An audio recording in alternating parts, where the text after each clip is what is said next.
welcome to the channel, guys. This is Everything Barcelona. Let's just look at the agenda and then we'll get talking. Junior Firpo signs for Barcelona. Messi gives the captain's speech. Joan Gamper Trophy match review. Messi's injury update. Riqui Puig will be at the B team. Barca vs Napoli at Hard Rock Stadium reviewed. And Neymar transfer saga updates. Alright, let's get talking.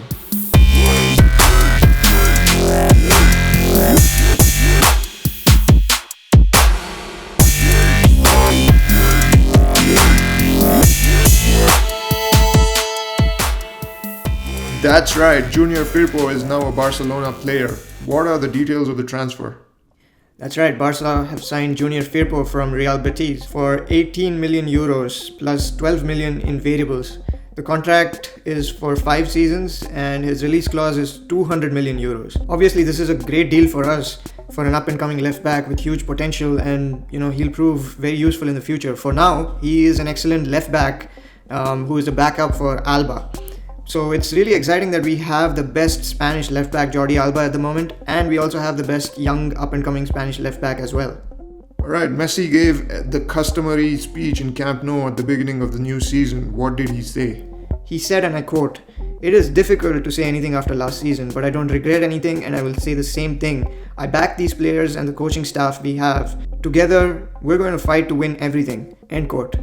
And he also went on to say how important La Liga is and how we don't give it much importance. I believe him. It's true that winning 8 La Ligas in 11 years is no small feat, but I think most fans did not have an issue with the players not winning Champions League last season as much as they had with the way that we lost, blowing up a 3-goal lead. So I hope that the players have learned something from last year and they don't feel complacent no matter how big the first leg lead is. Alright, we had our Joan Gamper Trophy match against Arsenal last Sunday.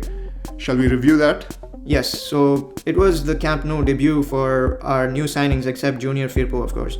Arsenal took the lead and we tried to put some pressure, but we were not as effective as we usually are. We lost a lot of possession. Griezmann was not that great. Dembele kept losing the ball. But then things turned around when Suarez came along and we got an own goal in our favor. And then the second goal in the 90th minute is really why we still need Suarez. He can do crazy things even if he seems kind of, out of shape for most of the game. Yeah. Riqui Puig was superb. He embarrassed some of the Arsenal players, and despite his weak-looking frame, he just won't get pushed around. De Jong was great as well. He did win the Man of the Match award, and he went on to say that he really didn't deserve it and the team needs to play better. This is excellent for us because it shows that he is hungry, and he's not just hungry to win games, he's hungry to play well, and that is very promising. So Messi suffered an injury before even playing any games during the training session. What's going on there? Yes, that's right. Messi suffered an injury during his first training session, which ruled him out of any preseason games. But calm down, it's just a grade 1 calf strain. It's nothing serious. It takes about 1 or 2 weeks at max to cure. And I think we might even see him in the first La Liga game in some capacity. So it's nothing to worry about.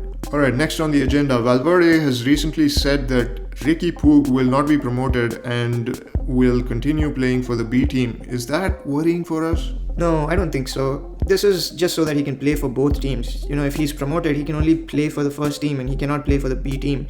This is similar to the arrangement that Alenia had last year, and it is good for Puig's development since he'll get more game time playing in the B team rather than waiting around on the bench with the first team, which has a massively crowded midfield already. And, in general, it's a good thing. I'd like to see Riqui Puig promoted to the first team by next season for sure, just like Alenia last year. But for now, I don't think this is anything to worry about. It's just, better for Puig this way. Let's talk about the Barca versus Napoli match in Miami. What is the review? Well, the first half was terrible. Suarez and Griezmann were hitting ridiculously wide shots. They didn't even get a lot of chances to link up. This is especially because the midfield and the defense were getting torn apart by Napoli the whole first half.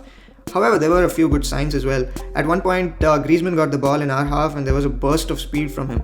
This is something that we were missing the past few years, this kind of agility, and it is really good for our future. Riqui Puig did some brilliant stuff again. He gave the first assist and Busquets calmly scored the first goal. Every time I see Puig, I have more confidence that this is a guy who belongs in our first team. And I think by next season, he will be a first team player for sure. Our defense was extremely poor with Umtiti scoring an own goal, Wage and Firpo having a very poor first performance. Don't read too much into this though, since these guys are playing their very first match of the season and they're not up to shape yet. This was kind of expected. But Todibo did show some promise, and this is important to us because by not going for De Ligt, we are betting on Todibo, and if he shines, we are good at the back. Our backup goalkeeper Neto though showed that he is really going to give Ter Stegen a run for his money. He made save upon save upon save, especially in the first half, and without him being so good, we'd be down 2-0 or 3-0. Second half was much better from us. We were passing better and we created more chances. De Jong came in, Puig was still at his best, but for me, Dembele owned the second half. This is why we bought Dembele, right? I've been saying that a fully fit and rested Dembele is unbelievably good, and he was.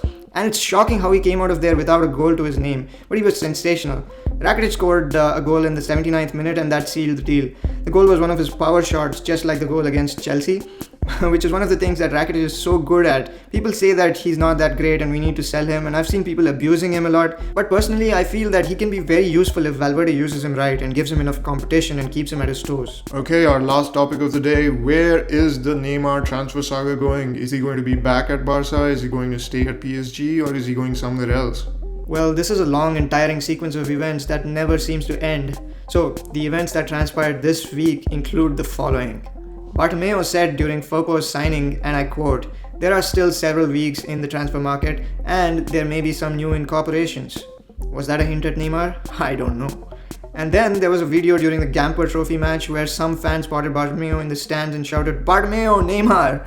And Bartomeu just smiled. What does this mean? Again, I don't know, but it sure means something.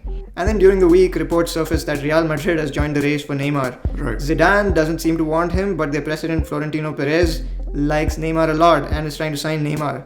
It would seem surprising that they're going for Neymar when they just bought Hazard, who plays in the exact same position. But historically, Madrid doesn't sign players because it makes a lot of sense. They've signed players because it's a big name. Also, PSG president Al Khelaifi doesn't want to sell him to Barcelona. He's looking to sell Neymar elsewhere, and Real Madrid seems like the next option. This is kind of concerning to me because Madrid is not a huge threat right now. They're a good team, but it's not a huge threat. But with Neymar, they will be. Today, it seems like the PSG sporting director Leonardo has confirmed that the ongoing negotiations for the departure of Neymar have escalated. He did not confirm with which team the negotiations are going on, but it is believed that Barcelona is ahead in the negotiations. Also, there were some reports this morning that Bartomeu apparently cancelled his commitments in order to have talks to sign Neymar, and also more reports that suggested that Valverde and the technical staff at Barcelona have given their okay to sign Neymar. It remains to be seen what will happen with this saga. It just keeps going on and on. Personally, if we don't get him, I just hope that Neymar doesn't go to Madrid or Juve. I would have been happier with the Premier League transfer for him, but the window is closed, so that door has been shut now. Alright, just another small update for you guys. There's a Napoli versus Barcelona match at Michigan Stadium in the US today. This will be the last match before the La Liga begins next week. That's it for now. We'll be back with more updates soon. Don't forget to like, subscribe and share this video. Thank you all.